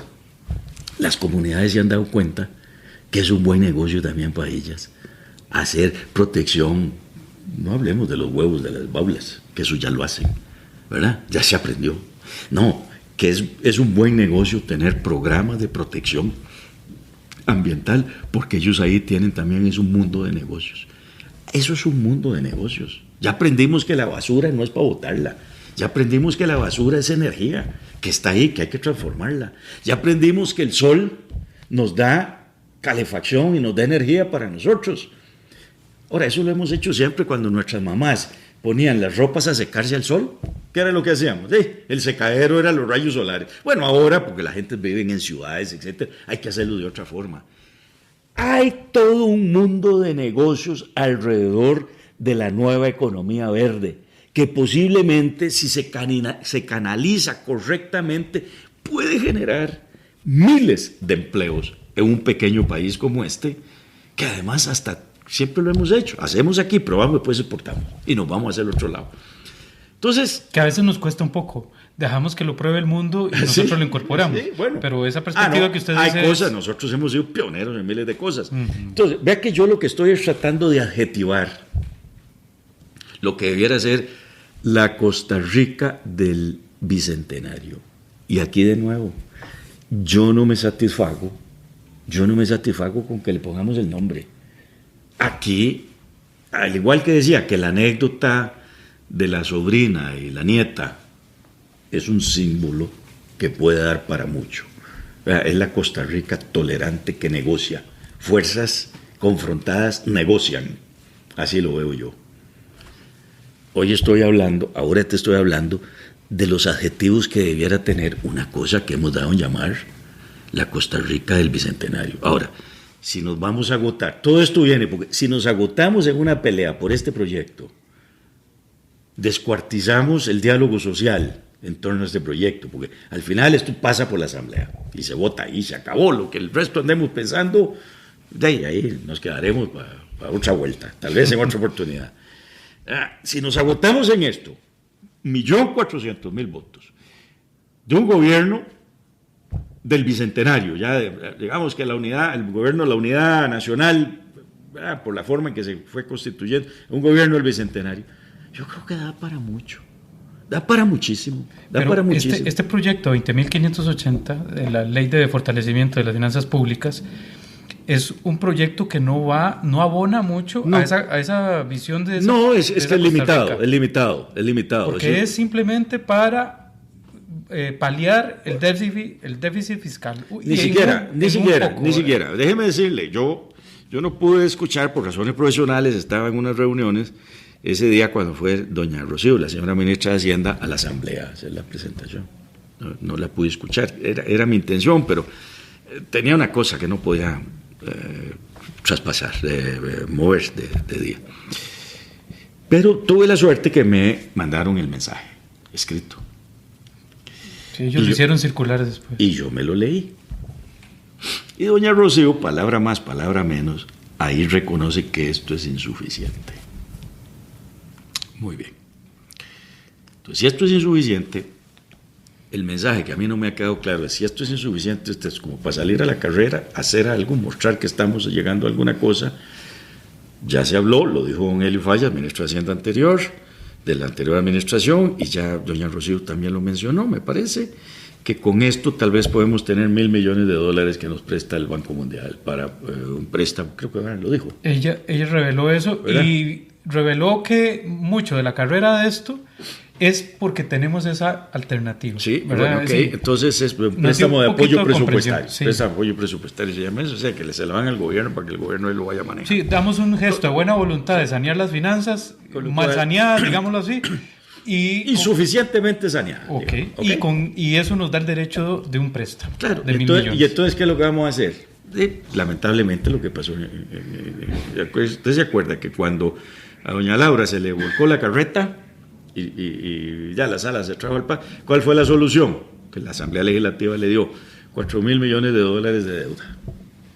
Bueno, aquí ahora va a ser otro poquito más de deuda, 1.000 menos que aquello, y con un poquito de aporte nacional. Ahora, cuando yo veo ese escenario, entonces pienso, lo que está en la Asamblea me da la impresión que lo que tal vez no ha sido claramente formulado es una contingencia fiscal, pero no se ha planteado así.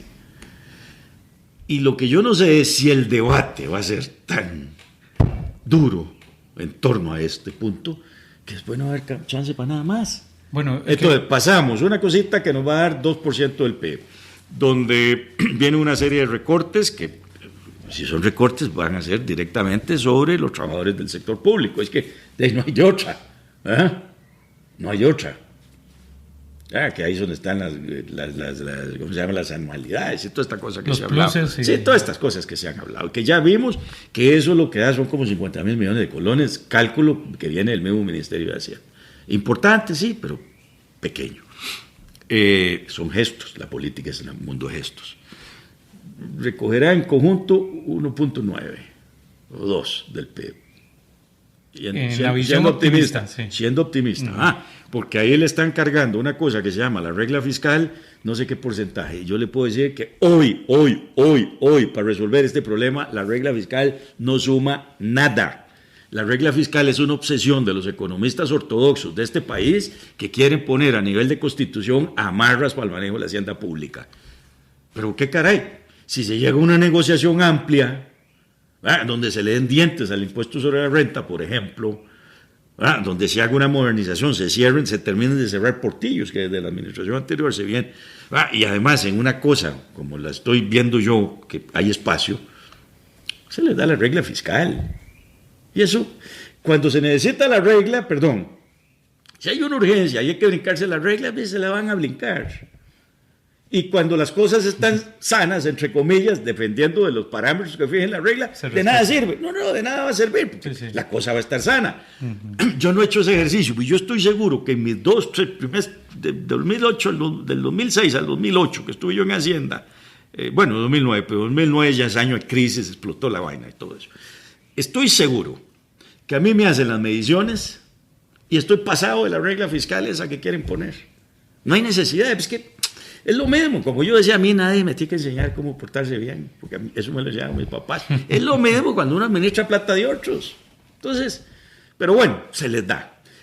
Y ahí me parece que en esos 2 o en ese 1.9 están sumando un poquito que dicen que va a la regla. La regla no va a dar nada, eso lo digo con una tranquilidad, porque lo he estudiado, lo conozco. Entonces, perdón, si es una contingencia y hay desgaste, en la de menos vamos a gastar, o el presidente Alvarado, don Carlos, se va a desgastar en esta batalla por una cosa pequeña que inclusive no va a resolver el fondo de esta congoja, llamemos, hacendaria que tenemos, o esta dificultad profunda hacendaria que tenemos, y se puede quedar sin combustible para hacer cosas más maravillosas que creo él está en capacidad de convocar a este país a una cosa, ¿cómo se llama? De mayores anhelos, por Dios. Entonces, pero bueno, así es como está la cosa. ¿Qué vamos a hacer? Entonces, si hay que discutir sobre el 20.580 es... 20.580. Bueno, pues habrá que ir a meterle duro a ver cómo se mejora esa cosa, el 20.580. Pues habrá que mejorarlo muchísimo. Y a ver si los actores políticos quieren oír. Sí, pero quemarse en esto, yo se lo repito, Miguel, quemar los barcos en esta pelea únicamente, me parece a mí que eso es dejar pasar una oportunidad que difícilmente se le pueda presentar a este país en el futuro. Usted decía que necesitamos crecer. Y eso es así. Cuando usted entró como ministro de Hacienda, el país más o menos venía creciendo al 5.7, por ahí. Llegamos a tener un año de 7. Un periodo de expansión, digámoslo así. ¿Es el gran aliado de un ministro de Hacienda? Sí, porque entre más crece la economía, más se recauda. Por supuesto. Ahora, nosotros recaudábamos más allá de lo que crecía el Producto Interno Bruto. O sea, había gestión de mejora. Bueno, inclusive creo que en el 2006 usted hizo una buchaca ahí. Eso fue lo que hice. Usted ahorró ahí un poco el dinero y eso ahí se le acumuló. Claro, usted no tenía, obviamente, en ese momento, visto o pensado, ni tan siquiera se sospechaba de la crisis que se iba a venir ya. No, pero sí se hizo ve que simpático, usted tiene toda la razón. Porque, digamos, el gran referente de análisis de la política internacional, pues la hacíamos nosotros aquí. Estaban los técnicos del Banco Central, que son muy acuciosos, gente profesional igual. Ahí hay otra institucionalidad que da gusto. Muy monetaristas, como tienen que ser los bancos centralistas. No queda de otra, eso estamos claros. Pero ellos hacen su trabajo, gente profesional de nivel. Teníamos eso y teníamos las referencias del Fondo Monetario con los que nos reuníamos periódicamente para ver estas y otras cosas, ver cómo es la economía internacional. Teníamos buena relación, yo por lo menos tenía muy buena relación con el Tesoro de los Estados Unidos. Conversábamos, yo tenía buena relación con la gente del Banco Mundial, BID. Toda esa parte, ahí andábamos bastante ojo al Cristo. Y la verdad, sabíamos que esta cosa iba caminando, pero ahora todo el mundo dice, no, que no vieron venir. Sí, seguro los que la vieron venir se hicieron millonarios, ¿verdad? No, nadie. Bueno, hay una película que sí apunta a eso. Bueno, pero aquí, yo estoy hablando... Sí, aquí no. Y usted tiene razón, y se la va a contar. Esto es simpaticísimo. Decían ahí los muchachos del Ministerio de Hacienda que un ministro de Hacienda le pasa las de un portero, dicen ellos. Una forma de decir, ¿va? Que no solamente tiene que ser bueno, sino que también tiene que tener suerte. ¿Qué pasó? Vamos a ver, cuando yo recibí el ministerio, había un presupuesto aprobado. Se aprobó en 2005. En noviembre del 2005. Cuando yo llegué, había 4 meses de ejecución y a mí me tocó llevarlo 8 meses. Cuando yo me fui a reunir con la gente de Hacienda, que ya el presidente Arias me dijo, sí, usted va para Hacienda, entonces voy a ir a hablar, me fui a hablar ya. Me fui a hablar ya con ellos y me enseñaron las cifras. Primera visión, una visión por encimita, digamos. Acuérdense que en esa elección no hubo segunda vuelta, pero sí hubo un tiempo donde hubo que contar los votos uno por uno, porque la verdad que esa cosa salió muy ajustada, ¿verdad? Entonces ahí todo el mundo estaba quieto. Aunque, digamos, nosotros sabíamos que habíamos ganado porque teníamos nuestros controles. Yo me acuerdo, teníamos las cifras, pero había que respetar el fallo definitivo que diera el tribunal. Entonces eso tomó un tiempito. Digamos que en abril ya yo me fui, empecé a ver, ve el cuadro que yo tenía. La mitad de ese presupuesto se financiaba con deuda. ¿Ok? Y la mitad del gasto presupuestario era deuda. ¿Ok? Eso es lo que yo recibí. En medio de eso, entonces, hay una ficción, porque se decía que usted recibió las arcas bollantes. Yo escribí una cosa que se llama, se me fue el nombre, errores permanentes. Sí, ha habido mucha leyenda urbana. Sí. Y se sigue diciendo. Juan Carlos Hidalgo es uno de los que insisten en eso. Lo que pasa es que, mira, si yo tuviera que salir a discutir, de vez en cuando me voy con uno y se lo aclaro. Entonces, al que se lo aclaro se queda callado. Pero esto es una leyenda. Son vainas políticas, pero ahí está la historia, están las cifras, están los datos. Quizás yo lo que no he hecho es escribirlo se lo voy a decir, una de las cosas que quiero empezar a hacer este año es escribir un poco sobre historia económica de este país, que le dije temprano que a mí me fascinó, y desde luego una etapa en la cual voy a tomar un buen rato es escribir cómo manejamos la crisis. Hace falta porque... ¿Cómo manejamos la crisis? ¿verdad? Creo que hay un texto ahí de Iván Molina, recuerdo de la historia económica del país, pero ya de hace y de la varios crisis, años. De la crisis yo lo que he visto, lo más equilibrado es un trabajo que hizo el Instituto de Investigaciones Económicas de la Universidad de Costa Rica. Me parece que es una cosa, aunque tiene uno de los enfoques ahí, que si escribo este libro, que en realidad va a ser básicamente cómo manejamos la crisis. Okay. A mí me parece, cuando digo historia económica periodo. Es sobre este periodo, okay. Los antecedentes, posiblemente arrancando el combo para acá, pero tengo que ver si saco el rato y la voluntad y el deseo y todo, pero los materiales los tengo. Pero es necesario porque... Sí, pensando sobre todo en los muchachos, pensando en las universidades. Y vendrán otras crisis. Sí, claro. Y en todas crisis, como pasó en la del 2007-2008, en esta que estamos conversando, todo el mundo fue a resucitar a John Maynard Keynes, que había quedado en el olvido. Exacto. ¿Por qué? Porque había sido la luz que había iluminado la crisis del 29. Así es. Sí. En algún momento volveremos a tener una crisis, lamentablemente, porque así es la economía. Bueno, la economía es cíclica. Y bueno, vamos a ver qué fue lo que hizo Memo Zúñiga hace 200 años. Voy a contarlo. Yo creo que a veces, vamos a ver, yo siento que a veces tengo como una deuda profesional y académica, que eso no hablamos, pues mi vida académica yo la disfruté mucho. Yo trabajé mucho tiempo con los muchachos investigando y enseñando economía. ¿Ya usted no está dando clases? No, ya ahora no. Bueno, ya yo tengo una pensión por la edad, tengo una pensión. De vez en cuando me piden que vaya a algún tribunal de tesis. Habíamos quedado un poco pensando. Es más, se los voy a plantear así, aquí en la Universidad Nacional, que fue donde yo terminé trabajando, que hagamos un taller y que me acepten hacer un taller para hacer el libro La Crisis. Claro. Dirigido por mí, esa va a ser mi visión. Claro. Más, tal vez voy a ir a planteárselos, porque los muchachos, lo que pasa es que también los muchachos nuevos necesitan tener su trabajo. Yo no voy a ir a cobrar por hacer esto, yo disfruto estas cosas.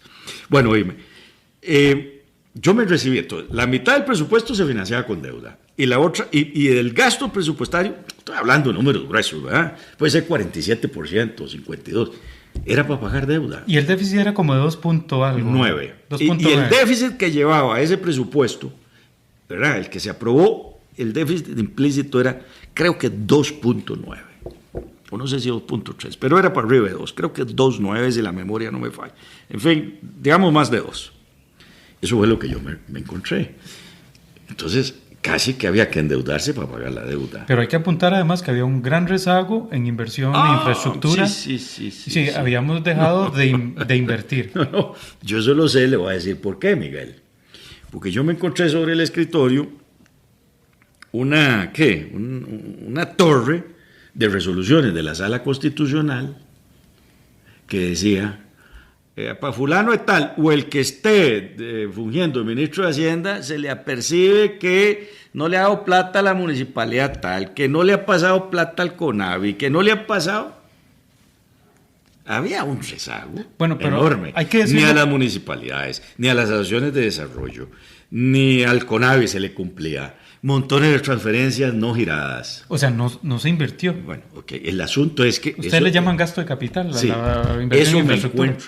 Eso me encuentro yo. Entonces, doña Jenny Phillips, que fue mi viceministra de Hacienda. ¿Y lo sucedió a usted después? Sí, mi viceministra de Hacienda, gran amiga, una gran compañera. Yo le tengo un gran aprecio.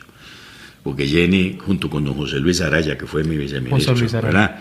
Ellos realmente, nosotros los tres fuimos un equipo y mucho de lo que logramos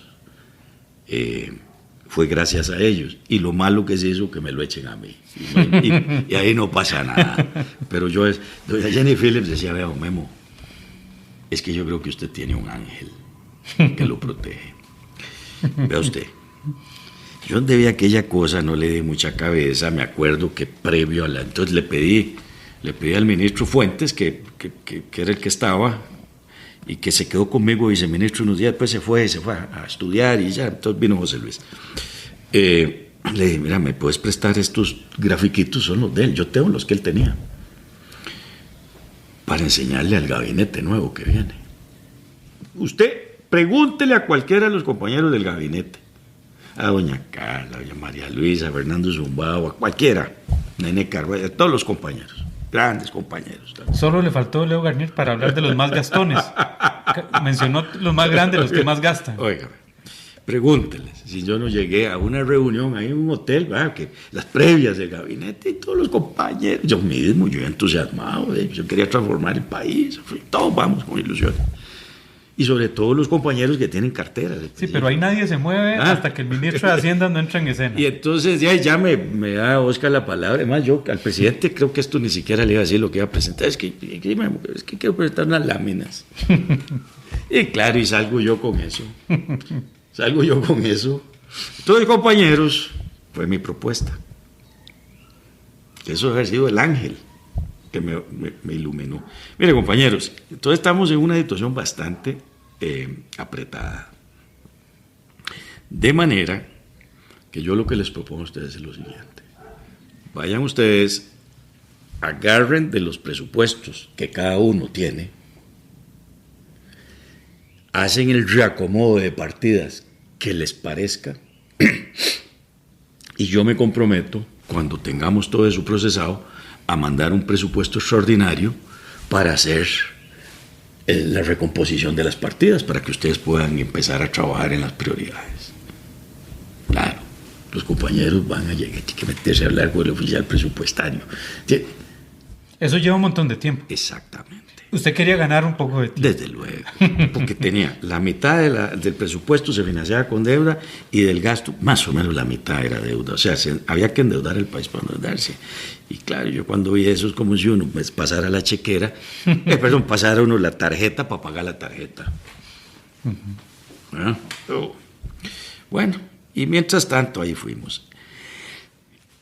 Dimos un giro muy importante. Ahí era para embuchacar. Tratar de ahorrar lo más que se podía. Bueno, ahí era para... La enseñanza de sus papás. Claro, ahí para mí era para irme ahí con los colegas de Hacienda, ya yo siendo ministro, sentarme con ellos y decir, bueno, aquí vamos a ver cómo vamos paliando esto. Pero hicimos dos decisiones que a mí me parecen, por eso le digo, yo creo que yo esto debiera escribirlo, que fueron decisiones muy importantes. Una, claro, yo íbamos acongojado porque teníamos que hacer Avancemos. Y yo decía, con este presupuesto yo no voy a poder financiar Avancemos. Pero Avancemos lo arrancamos en el año 2007. Y eso me dio a mí tiempo para acomodar cosas con los técnicos de Hacienda, que repito, son extraordinarios. No, pero el giro que hicimos fue esto, como usted lo estaba mencionando, el país estaba casi que empantanado. Hubo un primer movimiento que hicimos como al mes, que fue hacer una negociación con el Banco Centroamericano para que nos diera unos fondos que le pudiéramos empezar a meter a la infraestructura vial, que era donde había... Que estaba llena de huecos, había una crisis. Que era donde el país tenía las mayores quejas. Y era una forma de recuperarle las transferencias que no se le habían dado a CONAVI que le correspondían, para que eso empezara a moverse. Y eso fue una señal que yo creo que el país la recibió bien. Y la otra cosa fue que muy rápidamente para el segundo semestre logramos conseguir fondos sin hacer nosotros grandes reformas presupuestarias, sino haciendo nosotros en Hacienda, por eso digo, con los técnicos de Hacienda, pudimos dar un primer empujón a las pensiones del régimen no contributivo, que era uno de los compromisos del presidente y uno de los compromisos nuestros, y eso tiene que ver con el reparto del excedente que yo hablo. Que eso se olvida. Sí, porque sí. Dicen que ustedes eran unos neoliberales. Eso a mí me acusa. Y yo no entiendo cómo un neoliberal vaya a preocuparse por el régimen no contributivo. Eso, a mí me acusan. Hay otros que dicen que yo soy muy de izquierda. Entonces cuando yo veo que unos me dicen que yo soy neoliberal y otros me dicen que es que a mí se me da la mano por la izquierda, yo digo que yo voy a andar bien. Yo voy a andar ahí. El promedio está bien. El promedio anda bien. Bueno, pero óigame, es que esto también es una anécdota que vale la pena contarlo. El presidente Arias iba, no sé si en junio, debe haber sido junio, iba a una gira no sé por dónde. Y llamé yo a don José Luis Araya, creo que fue así, para decirle, mira, ¿cómo anda el asunto de la transferencia por el régimen de pensiones no contributivas? Ya casi la tenemos, Memo, pero todavía no la tenemos. Digamos que el presidente se iba sábado, eso era viernes. Y yo iba a ver al presidente en la noche porque algo había en el Teatro Nacional. Y a mí me quedaba muy cómodo cruzar en diagonal donde está el Ministerio, el Teatro Nacional. Entonces, para mí era una facilidad bajar. Y a mí me gusta la música clásica, los conciertos y eso. Entonces, siempre que podía me iba. Entonces, ¿y cuánto falta? No sé, faltaban... Porque había que hacer una recolección de platas donde se pudiera pellizcar para poderlas empaquetar y garantizarnos la transferencia por 6 meses. Al régimen. Creo que ahí lo duplicamos, creo que lo pasamos de 17.500 a 30 y pico. Creo que ese fue el primer golpe que dimos. Y eso tengo que rechequearlo para no mentir, pero creo que ese fue el esfuerzo. Y en ese momento, digamos que teníamos toda la buchaca llena, pero faltaban, no sé, 3.500 millones de pesos para terminar de llenar aquello. Yo cometí un error. Sin tener resuelto esa parte, le dije al presidente, lo llamé. Yo no sé si él andaba en Guanacaste. Yo andaba muy contento. Yo andaba muy contento que podíamos dar ese primer paso.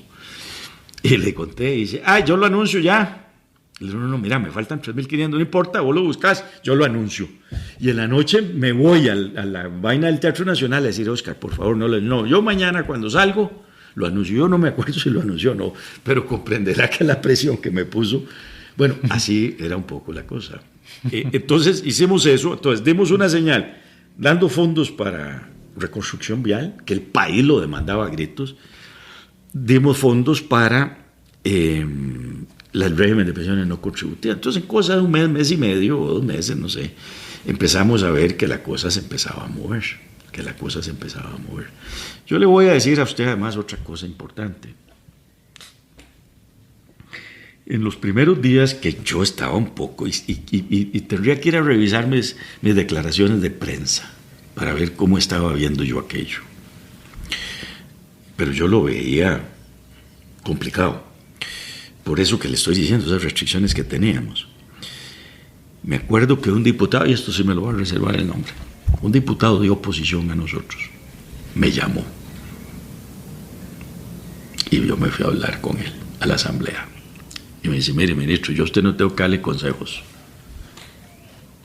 Pero déjeme decirle que, por eso digo, tengo que ir a ver las declaraciones, se está empezando a sentir que este país sigue en trabajo. Y eso es muy peligroso. me lo dijo un diputado de oposición, que se lo agradezco hasta el día de hoy. Somos grandes amigos hasta el día de hoy. No vaya usted a caer en la trampa que venía el gobierno anterior. Bueno, yo por dicha logramos hacer estas cosas y desentrabamos. Pero ocurrió una cosa maravillosa. Pues de septiembre recibo yo una carta de la Contraloría General de la República que me dice: mire, señor ministro de Hacienda, taca, de los ingresos que se habían estimado para este año, ya he hecho el cálculo y las nuevas cosas, no sé qué, a usted le va al Ministerio de Hacienda le va a entrar tanto más. Claro, porque la economía venía creciendo, nosotros estábamos cobrando, había buen cobro, había buen ambiente, ya nosotros habíamos dado señales de que la cosa empezaba a caminar, hay confianza, los empresarios se sienten cómodos, los empresarios me decían: mira, te vamos a pagar. No voy a dar nombres ni nada, pero eso me lo decía: te vamos a pagar. Bueno, la confianza hacía que la recaudación mejorara. Desde luego. Y además estábamos claros que ahí no íbamos a perdonar cosas y que íbamos a ir con el que fuera, porque a mí algunas veces llegaron algunos amigos míos empresarios así: mira, me andan persiguiendo.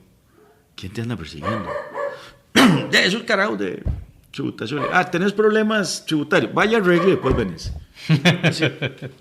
Cero tolerancia, porque si yo le hacía una vuelta a algo, para empezar, papá, que ya había muerto, no me lo hubiera perdonado. Ok, es que eso hay que tenerlo presente.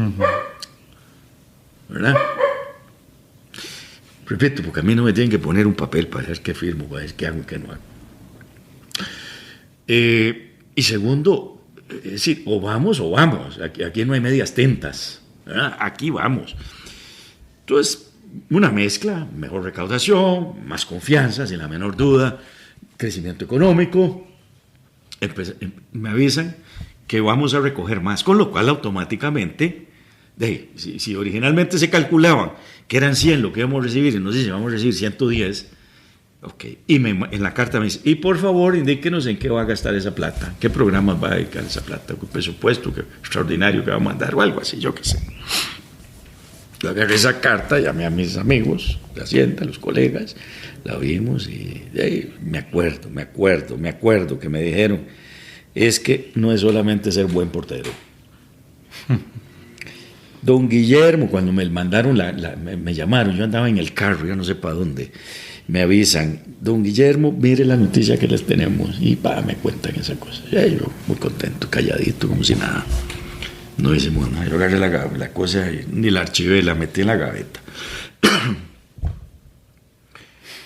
A las semanas me llega una segunda carta. Señor, le mandamos a decir esto y qué. ¿En qué va a gastarse? Otra vez para la gaveta. A todos eso mis compañeros, ni el presidente sabía esto. ¿No acuerde? Ese era el primer año. Estoy hablando del 2006, septiembre, octubre. Me llega la tercera carta en octubre. Usted estaba construyendo la buchaca. La buchaca. Me llega yo me la pusieron. Me llega la tercera carta donde dice que no solamente que qué pasó, sino que ya le avisaron a los diputados de la comisión, no sé si Hacendario o Ingreso y Gasto Público, que esa plata está ahí. Imagínense lo que es que le avisen a los diputados que hay plata. Inmediatamente, ahora sí, vamos a Helen, vamos a redactar la carta, bueno, la señora Contralora, que era doña Rocío, a propósito. Señora Contralora, mire, hemos decidido utilizar esos recursos para amortizar deuda. No vamos a impulsar programas nuevos. Y eso para mí, ese es otro giro crucial en todo este manejo. ¿Por qué? Porque la plata extra lo que hicimos fue no endeudarnos. Claro. No endeudarnos. Y al no endeudarnos, para el año entrante, los intereses empiezan a bajar. El monto de intereses, con lo cual se nos abre deuda para financiar un montón de programas sin necesidad de llevar a mayores deudas. Ese año el déficit creo que lo cerramos en 1.3, menos 1.3 de 2.9, creo que era lo que estaba. Y la deuda ya le metimos un bajonazo enorme. Histórico, además, ese déficit. Y al año siguiente, no solamente eso. Bueno, en diciembre mandé el presupuesto extraordinario. En diciembre. Los compañeros seguro dijeron: recién aprobado. Es que este memo no la hizo, me imagino que... Pero siempre tuve relación muy amable con todos ellos. Los quiero mucho y creo que ellos no me malquieren.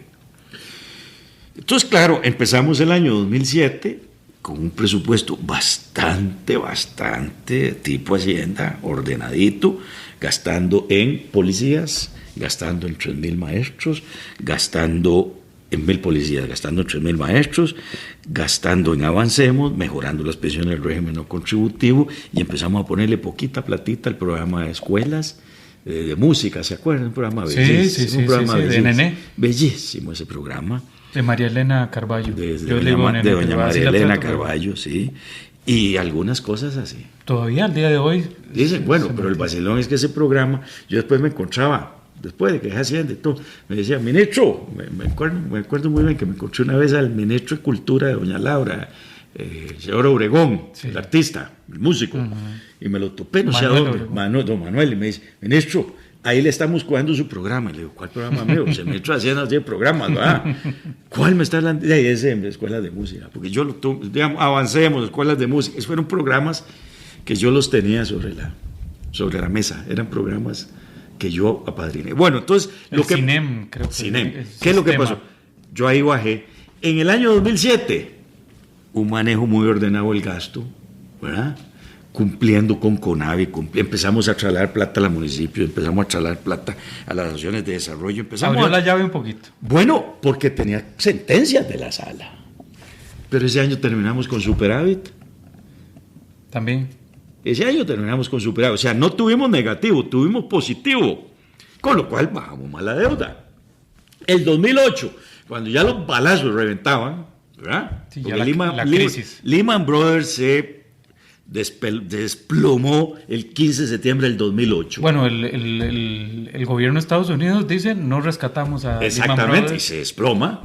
y se desploma. Ese año terminamos con superávit, y ese año inclusive capitalizamos los bancos del Estado, previendo que se venía la crisis. Entonces, con esas cosas... Eso ya dentro del contexto del plan escudo. No, el plan escudo se aplicó en el 2009. Pero el plan escudo... De una u otra forma se iba implementando las desde luego, es decir, cuando formulamos el plan escudo, muchas de las cosas ya venían financiadas debidamente en el presupuesto que habíamos elaborado para el 2009 y se le adicionan otros componentes. Entonces, ¿qué es lo que le quiero decir? Por ejemplo, este dato. Yo me encontré en diciembre del 2005, la deuda pública respecto al PIB eran como 55%. En el 2009, para no citar el del 8 fue todavía más baja, nosotros la dejamos en 39, o sea, la bajamos como 16 puntos. Esa es la buchaca que hicimos para enfrentar la crisis. Si no hubiéramos tenido crisis, hubiera sido una cosa maravillosa. Desde luego, y el diseño de la política de contingencia entre el Banco Central y el Ministerio de Hacienda, que negociamos con el Fondo Monetario Internacional, y cito esto porque es un documento público, lo puede ir a ver cualquier ciudadano. Es más, si usted quiere subirlo a la página, yo debiera subirlo a una cosilla que tengo ahí, para que la gente lo quiera ver. En todo caso, irá en ese libro que algún día espero escribir. Claramente lo que hacemos es, tenemos una política monetaria muy estricta, y tenemos ¿a dónde teníamos el espacio? En lo hacendario. 16 puntos del PIB habíamos bajado hacia el 2009. Entonces... ahí es donde más o menos nos acomodamos, le decimos al Fondo Monetario, mire, vamos a tener en el 2009 vamos a cerrar con un déficit, no sé si fue 4 algo, lo bajamos, fue 3 y algo, y en el 2010, que no quisimos comprometer al país más allá de junio del 10, porque venía una nueva administración. Usted lo entrega como en 4. Sí, creo que en 4, sí.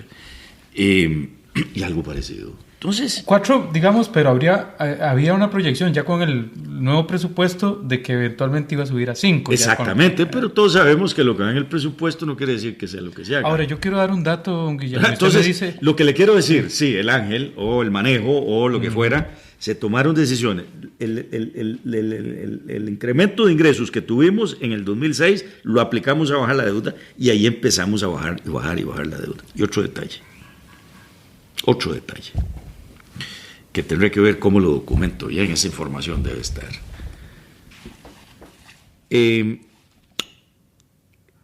Un gran jugador en el mercado de valores, en el mercado financiero y de valores, es el Ministerio de Hacienda, porque es el que coloca deuda junto con el Banco Central. Y yo le dije a los técnicos de la tesorería, a los técnicos de Hacienda, mire, si nosotros somos un gran jugador en esto, nosotros vamos a jugar de manera inteligente, de manera que el mercado no nos imponga las tasas. Usted ha visto que hay una gran discusión ahora que dice las tasas van subiendo, porque el mercado está poniendo las tasas. Claro, yo además era un momento en que venía bajando el endeudamiento y teníamos superávits, entonces teníamos músculo del lado nuestro para evitar que los traviesos, está bien, ellos andan en lo de ellos, pero a mí, yo en otras épocas de mi vida yo he estado al lado de los inversionistas. Los traviesos son los especuladores. Bueno, los inversionistas, los que tienen los ahorros, los que tienen la plata, repito, yo a veces estaba a ese lado en mi vida profesional, pero aquí a mí me han puesto a cuidarle los cinco al país. Entonces, exactamente lo mismo, yo dije, mire, aquí vamos a empezar a manejar nuestras colocaciones de deuda con el propósito de hacer que los traviesos no nos pongan las condiciones. Tuvimos una excelente relación con el mercado, me parece a mí, pero lo entendieron. Y uno ve, eran tasas mucho más altas que las de ahora, ¿verdad? Porque las inflaciones también eran más altas, pero uno empieza a ver cómo las tasas de interés empiezan a aflojarse un poco. Entonces, qué maravilla, Miguel. Está bajando el endeudamiento del gobierno como porcentaje del PIB, y además las tasas de interés van bajando. Ahí es donde se abren los espacios para poder ir haciendo los programas. Bueno, pero hay que decir un dato. Usted me corrige si me equivoco. El país ya en plena crisis deja de percibir 1.000 millones anuales de dólares, más o menos. En ingresos. En ingresos. Ah, sí, claro, la recaudación cayó. Eso es para dar una noción del impacto de la crisis. Bueno, ¿y por qué digo yo que no hemos salido de la crisis? Quizá, yo creo que fue el punto que usted planteó hace un rato. Y que no hemos tenido como país la generosidad. Y quiero insistir, nadie lo plantea así. La generosidad o la capacidad de planteárselo de esta forma, porque la mejor manera es decir, atacar, porque esas son las mezquindades políticas, que es parte de la crisis política que tenemos, porque la gente cree que echándole lodo al otro es como salen adelante y no se dan cuenta que entre más lodo echen, el lodo se los va a terminar tragando, porque eso así es la política. Nosotros llegamos a tener, sin hacer reformas, sin pasar impuestos, llegamos a tener una carga tributaria, o sea, la relación de impuestos a Producto Interno Bruto, es una división. Nosotros la agarramos como en 13% del PIB. Y tuvimos en el 2006 subió, en el 2007 lo logramos subir, en el 2008 la logramos subir como a 15% del PIB.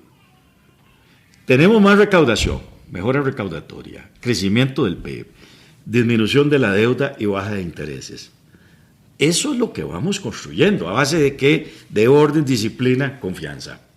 Estalla la crisis, sí, pero el país tenía sus reservas, sus espacios para poder, hacer otras cosas. ¿Qué pasa? En el 2009 cae a 13%.